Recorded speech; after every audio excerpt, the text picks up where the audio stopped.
ಮಾಡ್ತಾ ಆ ಜ್ಞಾನ ಪಾಡ್ತಾ ಆ ಕಳಿಂಗ ನಗರದ ಮುಂಭಾಗಿಗೆ ಬಂದಿದ್ದಾರೆ. ಕಳಿಂಗ ನಗರದ ಮುಂಭಾಗಿಗೆ ಬಂದ ತಕ್ಷಣ ಆ ಕಳಿಂಗ ನಗರವನ್ನು ಹಾಕಿರುವಂತಹ ಸತ್ಯದ ಮಹಾರಾಜರು ಆ ನಾರದ ಮಾತನ್ನು ನೋಡಿ ಕರವನ್ನು ಶಿಷ್ಯರನ್ನು ದಾಚಿ ಬಿಡ್ತಿದ್ದಾರೆ. ಲೋಕ ಸಂಚಲನಾದ ನೀವು ಬಂದಿದ್ದು ನಮಗೆ ಬಹಳ ಸಂತೋಷವಾಯಿತು. ಸ್ವಾಮಿ ಎಂಬುದಾಗಿ ಆ ಧರ್ಮದ ಪೀಠದಲ್ಲಿ ಕುಳ್ಳಿರಿಸಿದ್ದಾರೆ.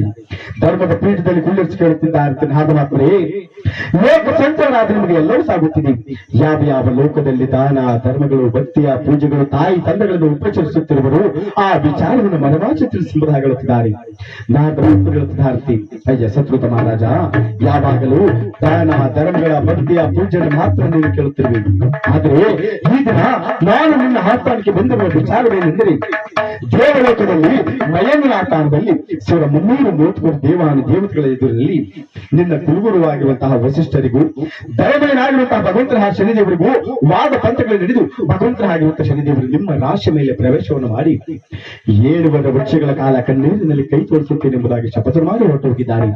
ಈ ವಿಚಾರವನ್ನು ತಿಳಿಸಲು ಬಂದಿರುವೆ ಎಂದ ತಕ್ಷಣ ಸತ್ಯ ಮಹಾರಾಜ ಹೇಳ್ತಿದ್ದಾರೆ, ನಾದಮಾತ್ಮರೇ, ಇದನ್ನು ಭಗವಂತನಾಗಿರುವಂತಹ ಆ ದೈವನಾಗಿರುವಂತಹ ಶನೇಶ್ವರ ಮಾನವನಾಗಿರುವ ನಮ್ಮ ರಾಶಿಯ ಮೇಲೆ ಪ್ರವೇಶವನ್ನು ಮಾಡಿದರೆ ಮಾನವನಾಗಿರುವ ನಾವು ಬಾಳುವ ಬಗೆಗೆ, ಇದನ್ನ ನಿರ್ಧಾರ ಮಾಡಿಕೊಳ್ಳುವ ಬಗೆಗೆ ಆ ವಿಚಾರವನ್ನು ಅದು ತಿಳಿಸುವಂತವರಾಗಿ ಎಂಬುದಾಗಿ ಕೇಳುತ್ತಿರುವಾಗ ನಾರದ ಮಾತು ಹೇಳುತ್ತಾರೆ, ಅಯ್ಯ ಸತ್ವತ ಮಹಾರಾಜ, ಇದಕ್ಕಾಗಿ ಚಿಂತನೆ ಬಿಟ್ಟು ಮೊದಲು ನಿನ್ನ ಹರಮಲ್ಲಿರುವಂತಹ ಪಂಡಿತರನ್ನ ಕರೆಸಿ ನಿನ್ನ ಗ್ರಾಚಾರ ಫಲದೋಷವನ್ನು ಕೇಳಿಸಿ ನೋಡು. ಆ ನಂತರ 9 ನವಗ್ರಹಗಳ ಪೂಜನೆ ಮಾಡಿಸು. ಆ ಭಗವಂತನಾಗಿರುವಂತಹ ಶನಿದೇವರು ಶಾಂತರಾಗುತ್ತಾರೆ. ಕರುಣ ತೋರಾರಂಭರಾಗುತ್ತಾರೆ. ಆ ತಕ್ಷಣವೇ ಹರಮಲ್ಲಿರುವಂತಹ ಪಂಡಿತರನ್ನು ಬರಮಾಡಿಕೊಂಡಿದ್ದಾರೆ.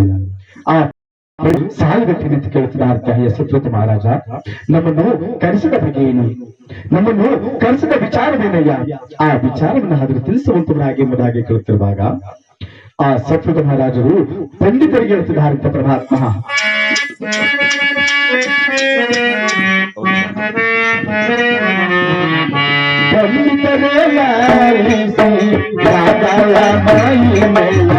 ಬಲವಂತಾಯ ನೀವಾಗೋ.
ನಾವು ಅಂದಿನ ಕಾಲದಿಂದಲೂ ಈ ನವಗ್ರಹಗಳು ಎಂಬ ವಿಚಾರವನ್ನ ಬಲುಕಾಲದಿಂದಲೂ ನಾವು ಕೇಳುತ್ತಾ ಬಂದಿರುವೆ.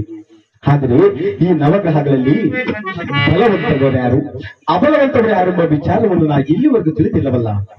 ನೀವು 9 ಜನ ಪಂಡಿತರು ಕುಳಿತಿದ್ದೀರಿ, ಒಬ್ಬೊಬ್ಬರು ಒಂದೊಂದು ಗ್ರಹವನ್ನ ಪೂಜನೆ ಮಾಡುವಂತಹ ಪಂಡಿತರು ಕುಳಿತಿದ್ದೀರಿ. ಹಾಗಾಗಿ ಆ 9 ನವಗ್ರಹಗಳ ವಿಚಾರವನ್ನು ತಿಳಿಸಿ ಆ ಪೂಜೆ ನೆಲವನ್ನು ತಿಳಿಸಿ ಎಂಬುದಾಗಿ ಕೇಳುತ್ತಿರುವಾಗ ಪಂಡಿತರು ಹೇಳುತ್ತಿದ್ದಾರೆ, ಯಶೋಧೃತ ಮಹಾರಾಜ, ಆ 9 ನವಗ್ರಹಗಳ ಪೂಜನೆ ಮಾಡಬೇಕೆಂಬುದಾಗಿ ತಿಳಿದಿದ್ದರೆ